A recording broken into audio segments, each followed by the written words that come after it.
Assalamualaikum warahmatullahi wabarakatuh. Halo teman-teman. Nah, di video ini aku akan membahas tentang nabzah.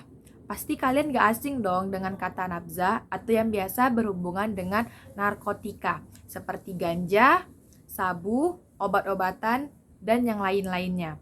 Nah, di video ini aku bakal memberi edukasi betapa bahayanya jika kita sudah memakai atau sampai kecanduan dengan narkoba. Nah, di video ini aku bakal ngasih tahu lebih luas lagi tentang nabzah. Sebelumnya, perkenalkan nama aku Anggun Dwi Cahyu, aku dari kelas 11 MIPA 4. Nah, kalau kalian mau tahu lebih lanjutnya, maka tonton ya teman-teman video ini sampai habis. Check it out! Apa sih itu nabzah? Nabzah merupakan akronim dari narkoba, psikotropika, dan zat aktif lainnya yang merupakan jenis obat-obatan yang dapat mempengaruhi gangguan kesehatan dan kejiwaan. Nabzah secara umum merupakan zat kimiawi yang apabila dimasukkan ke dalam tubuh baik secara oral atau diminum, dihisap, dihirup, maupun disuntik dapat mempengaruhi pikiran, suasana hati, perasaan, dan perilaku seseorang. Hal ini dapat menimbulkan gangguan keadaan sosial yang ditandai dengan indikasi negatif, waktu pemakaian yang panjang, dan pemakaian yang berlebihan. Nah, selanjutnya kita masuk ke jenis-jenis nabzah. Nabzah itu terbagi menjadi 3 ya teman-teman. Ada narkotika, psikotropika, dan bahan aktif lainnya.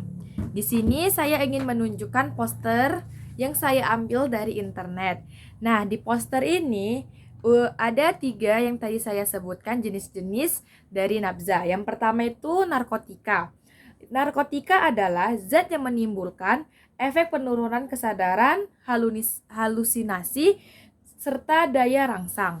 Yang kedua, psikotropika, yaitu zat yang menurunkan fungsi otak serta merangsang suasana saraf pusat sehingga menimbulkan reaksi halusinasi, gangguan cara berpikir, perubahan perasaan yang tiba-tiba, dan rasa kecanduan. Nah, yang terakhir itu ada zat adiktif. Zat adiktif adalah zat yang dapat menyebabkan ketergantungan atau ingin menggunakan secara terus-menerus atau biasa kita sebut sebagai kecanduan. Nah, di poster saya ini juga ada bahaya penyalahgunaan nabzah, yaitu bisa kematian, masa depan suram, pidana penjara, dan kerusakan organ. Di sini juga ada sedikit tips-tips menghindari nabzah, yaitu melakukan kegiatan positif, jangan pernah mencoba nabzah, memilih lingkungan dan pergaulan yang baik. Biasa kadang kita terpengaruh oleh lingkungan dan pertemanan ya teman-teman.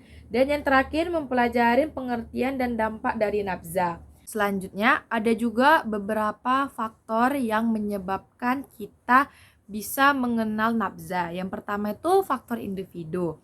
Kebanyakan penyalahgunaan nabzah itu di umur remaja, sebab remaja sedang mengalami biologis, psikologis, maupun sosial pesat, merupakan individu yang rentan untuk menyalahgunakan nabzah. Yang kedua itu biasa faktor lingkungan. Pergaulan baik di sekitar rumah, di sekolah, teman sebaya, masyarakat itu mempengaruhi.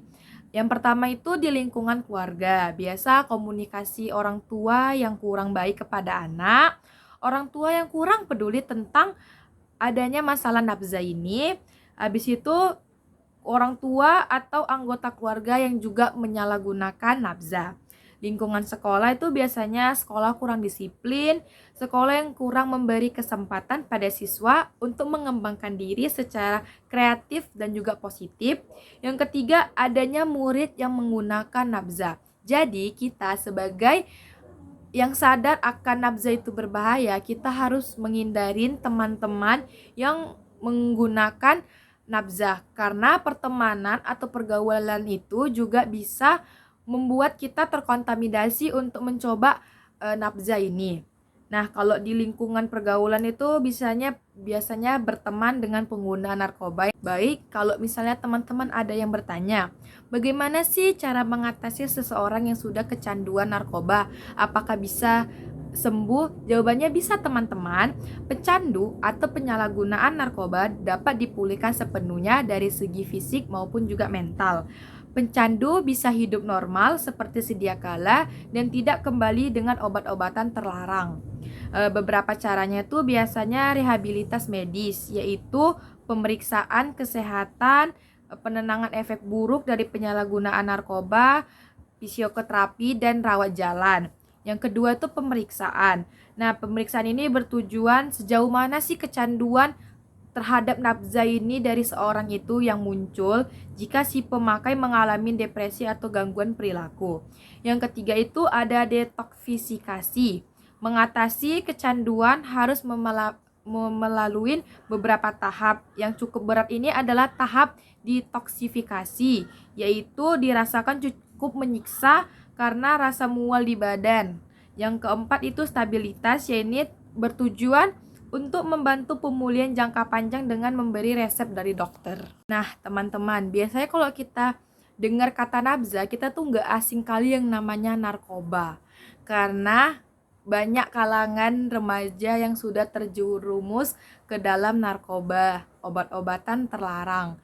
Dan biasanya itu penggunanya itu anak-anak SMA atau anak-anak yang di bawah umur. Nah, penyalahgunaan narkoba dewasa ini kian meningkat di kalangan generasi muda. Kita sebagai generasi muda yang akan membawa nama bangsa, kita seharusnya bisa tahu bahwasanya nafza itu sangat berbahaya bagi kesehatan kita, fisik kita, dan mental kita. Jadi sebaiknya kita harus menjauhi nafza ini. Tapi aku nggak bisa, aku udah kecanduan. Nah, yang tadi sebelumnya saya sudah menjelaskan banyak cara agar kita bisa sembuh dan jauh dari penyalahgunaan nafza ini. Apabila teman-teman sudah kecanduan, maka kita bisa tetap berobat ke dokter. Maraknya peredaran narkoba di berbagai daerah Indonesia membuat kondisi Indonesia semakin gawat akan jumlah penggunaan narkoba yang terus meningkat. Jadi setiap tahunnya penyalahgunaan narkoba ini terus meningkat loh teman-teman. Jadinya Indonesia ini lagi di masa yang sangat-sangat gawat karena generasi muda banyak sekali yang terjerumus dalam penyalahgunaan nafza ini. Terbukti dengan banyaknya berita yang mengabarkan kasus tentang artis muda yang terjerat narkoba serta kasus penyalahgunaan narkoba di sekitar kita. Narkoba ini adalah zat yang terbuat dari tanaman atau bahan sintesis atau semi sintesis. Zat tersebut dapat menyebabkan penurunan atau perubahan kesadaran, menimbulkan ketergantungan. Jadi kalau kita udah sekali makai, kita mau lagi dan akhirnya kecanduan. Poster ini berjudulkan tentang remaja anti narkoba. Narkoba merusak masa depanmu. Ini sangat benar karena narkoba ini akan merusak generasi-generasi muda dan masa depan kita sendiri. Nah, di sini ada beberapa yang diletakkannya, yaitu ada pengaruh narkoba, yaitu gangguan pada sistem syaraf, gangguan pada paru-paru, hilangnya rasa percaya diri, gangguan pada jantung dan pembuluh darah, kerja lambat dan ceroboh, sering tegang dan gelisah. Nah, di sini ada dampak dari narkoba, yaitu salah satunya ada depresi, kematian, putus sekolah, ketergantungan, gangguan fisik, dan berakhir masuk penjara, teman-teman. Nah, cara menjauhi narkoba itu mengaktifkan sakta anti narkoba, menciptakan lingkungan yang bersih dan bebas dari narkoba, melaporkan bila ada peredaran narkoba di lingkungan sekolah, menyampaikan pesan-pesan anti narkoba dalam setiap pertemuan kegiatan, membantu teman yang menjadi korban penyalahan narkoba. Nah, yang saya bilang tadi, kalau ada teman-teman yang sudah kecanduan dan menyalahgunakan narkoba, kita bisa bantu. Kita sebagai generasi muda, kita harus saling membantu teman-teman kita. Kita bisa dengan terapi medis, jauh dari sosial media, tidak berteman dengan teman-teman yang menggunakan nafza, narkotika.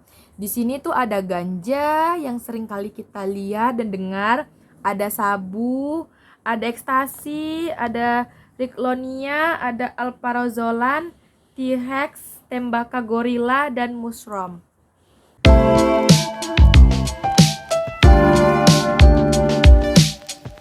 Sekian sekian saja penjelasan dan pemaparan materi saya pada hari ini tentang nabza. Semoga dengan ada video ini teman-teman bisa mengedukasi, karena kita ini adalah generasi muda teman-teman yang akan membawa bangsa ini ke yang lebih baik. Kalau enggak kita, siapa lagi yang akan merubah negara Indonesia ini menjadi negara yang bebas dengan narkoba? Saya punya slogan, narkoba pangkal kejahatan dan kehancuran. Jangan menyia-nyiakan hidup Anda dengan narkoba. Sekian saja video saya. Wassalamualaikum warahmatullahi wabarakatuh. Terima kasih teman-teman. Bye.